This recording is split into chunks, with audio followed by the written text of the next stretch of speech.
తెలుగు సంబరాల తీయదనం అలనాటి రుచుల సరికొత్త రూపం పరంపర స్వీట్స్.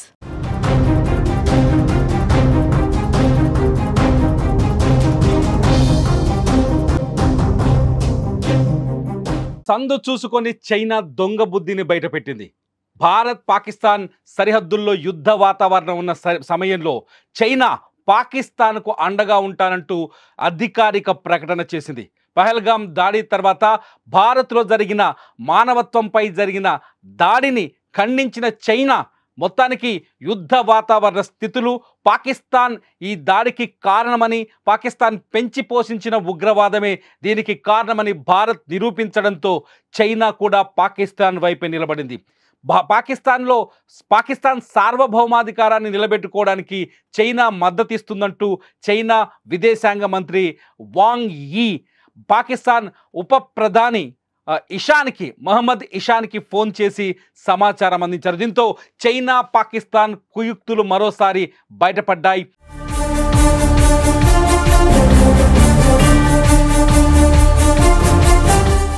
భారత్లో ఉగ్రవాదానికి, పెచ్చుమీరుతున్న ఉగ్రవాదానికి, కశ్మీర్లో కొనసాగుతున్న రక్తపాతానికి చైనా కూడా మద్దతిస్తున్నట్టుగా మరోసారి స్పష్టమైంది.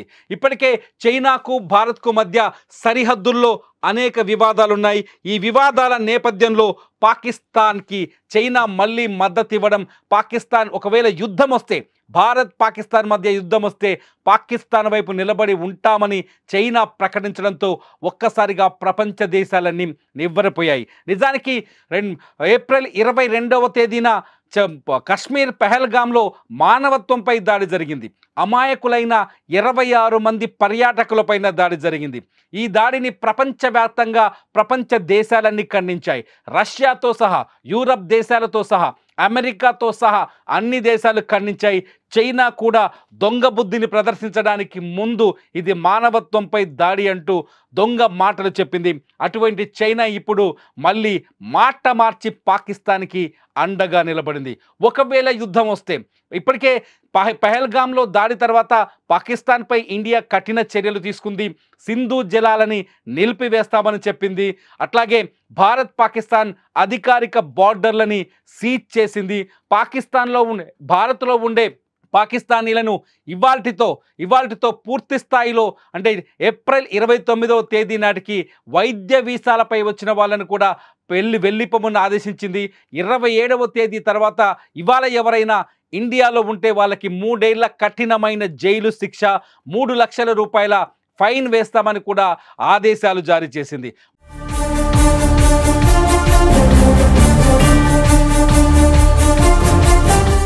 మొత్తానికి పాకిస్తాన్ పైన కఠినమైన చర్యలు తీసుకోవడంతో చైనా తట్టుకోలేకపోతుంది. భారత్ ఇటు పాకిస్తానీ సరిహద్దుల్లో తన సైనిక సామర్థ్యాన్ని, నావికాదళ సామర్థ్యాన్ని, ఆర్మీ బలాన్ని, ఇండియన్ ఎయిర్ ఫోర్స్ బలాన్ని, శక్తి సామర్థ్యాన్ని ప్రదర్శించడంతో చైనాలో కూడా భయం పుట్టినట్టుగా చాలా స్పష్టంగా అర్థమవుతుంది. అందుకే చైనా తమ వ్యూహాత్మక భాగస్వామి, వ్యూహాత్మక స్నేహితులైన పాకిస్తాన్కి అండగా ఉంటామంటూ అధికారికంగా అంతర్జాతీయ వేదిక పైన చైనా విదేశాంగ శాఖ మంత్రి వాంగ్ యీ ప్రకటించడం ఇప్పుడు భారత్ చుట్టూ చైనా చేసిన కుట్ర ఏంటో బయటపడినట్లయింది. ఇప్పటికే చైనాకి భారత్కి మధ్య సరిహద్దు వివాదాలు ఉన్నాయి. 2020లో లద్దాఖ్లో చైనా భారత్ లోపలికి చొచ్చుకొచ్చేందుకు ప్రయత్నం చేసింది. అక్కడ LACని దాటి భారత్లో చొరబడేందుకు చైనా సైన్యం ప్రయత్నించింది. ఈ ప్రయత్నాన్ని భారత సైన్యం చాకచక్యంగా తిప్పికొట్టింది. ఇండియన్ ఆర్మీలో సంతోష్ అనే మేజర్, మన నల్గొండ జిల్లా సూర్యాపేటలో పుట్టిన సంతోష్ అనే మేజర్ ఈ చైనాపై పోరాటంలో వీర మరణం పొందాడు. పాంగాంగ్లో జరిగిన దాడిలో వీర మరణం పొందాడు. ఆ కుట్ర, చైనా కుట్ర ఇంకా దేశం మర్చిపోలేదు. చైనా వస్తువులపైన, లద్దాఖ్ దాడి తర్వాత చైనా వస్తువులపైన, చైనా యాప్లపైన భారత్ నిషేధం విధించింది.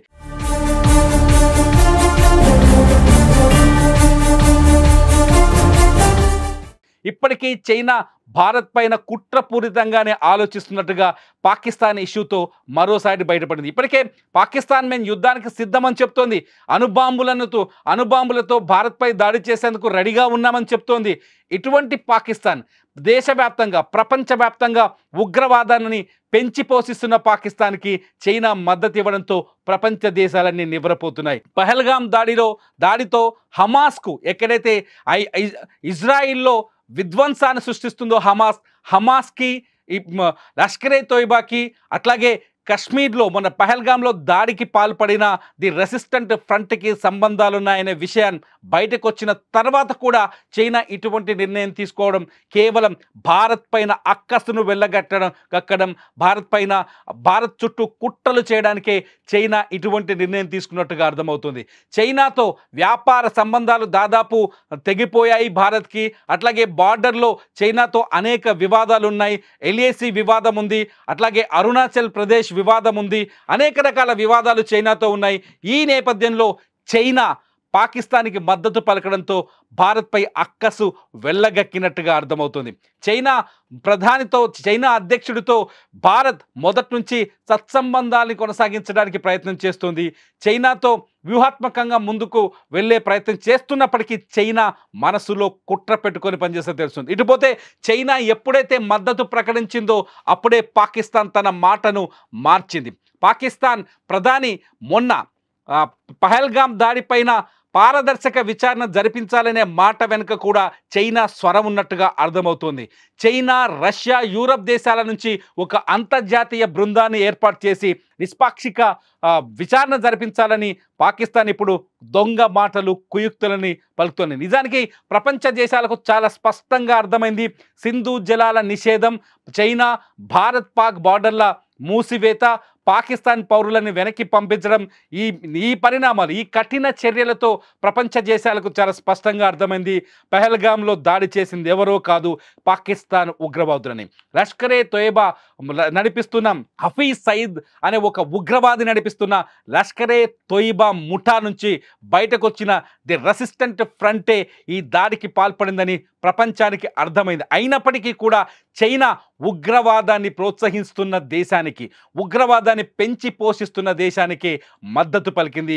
చాలా స్పష్టంగా ఇక్కడ ఒకటి అర్థమవుతుంది, చైనా భారత్పై తీవ్రమైన ఆలోచనలో ఉన్నట్టుగా అర్థమవుతుంది. చైనా పాకిస్తాన్ వైపే నిలబడిందని అర్థమవుతుంది. మొత్తానికి పహల్గాం దాడి ప్రపంచ దేశాలకు ఒక ప్రశ్నను విసురుతోంది, భారత్ వైపు ఎవరు, పాకిస్తాన్ వైపు ఎవరు అని.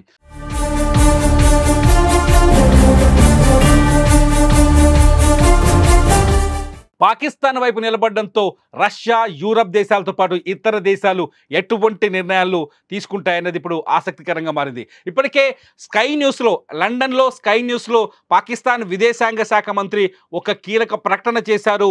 పహల్గాం దాడి తర్వాత కేవలం అమెరికా, ఇంగ్లాండ్ లాంటి దేశాల కోసమే మేము ఉగ్రవాదాన్ని పెంచి పోషిస్తున్నామని చెప్పారు. కేవలం అమెరికా, ఇంగ్లాండ్ ప్రోత్సాహం ఉగ్రవాదం వెనుక ఉందంటూ ఒక ఆరోపణ చేశారు. అప్పటికే ఆ ఆరోపణలతో పాకిస్తాన్ ఉగ్రవాదాన్ని పెంచి పోషిస్తున్నట్టుగా ప్రపంచ దేశాలన్నింటికీ అర్థమైంది. ఈ నేపథ్యంలో ప్రపంచ దేశాలు, యూరప్ దేశాలు, అమెరికాతో సహా ఇతర యూరప్ దేశాలు ఎటువైపు నిలబడతాయి? చైనా మద్దతిస్తున్న పాకిస్తాన్ వైపు నిలబడతాయా, లేకపోతే శాంతికి సిద్ధంగా ఉన్న భారత్ వైపు నిలబడతాయన్నది ఇప్పుడు ఆసక్తికరంగా మారింది. ప్రపంచ దేశాలన్నీ ఎప్పుడైతే పాకిస్తాన్కి చైనా మద్దతు పలికిందో ఆ క్షణం నుంచి ప్రపంచ దేశాలన్నీ ఎటువైపు నిలబడాలి అనే చర్చలోకి వెళ్ళినట్టుగా అర్థమవుతుంది. మొత్తానికి పహల్గాము దాడి చైనా మనసులో ఉన్న కుయుక్తులని, కుట్రల్ని కూడా వెలుగులోకి తీసుకొచ్చినట్టుగా మనకు అర్థమవుతుంది. ఒకవేళ యుద్ధం జరిగితే, ఎందుకంటే బార్డర్లో యుద్ధ వాతావరణం కనిపిస్తుంది, యుద్ధం జరిగితే చైనా పాకిస్తాన్ వైపు ఉన్నట్టు తేలిపోయింది. మరి ఇతర దేశాలు ఎవరి వైపు నిలబడతాయని మీరు అనుకుంటున్నారు? ఈ వీడియో కింద కామెంట్ చేయండి. ఖచ్చితంగా మీ కామెంట్స్ పైన నేను మరో వీడియో చేస్తా. చూస్తూనే ఉండండి సుమన్ టీవీ.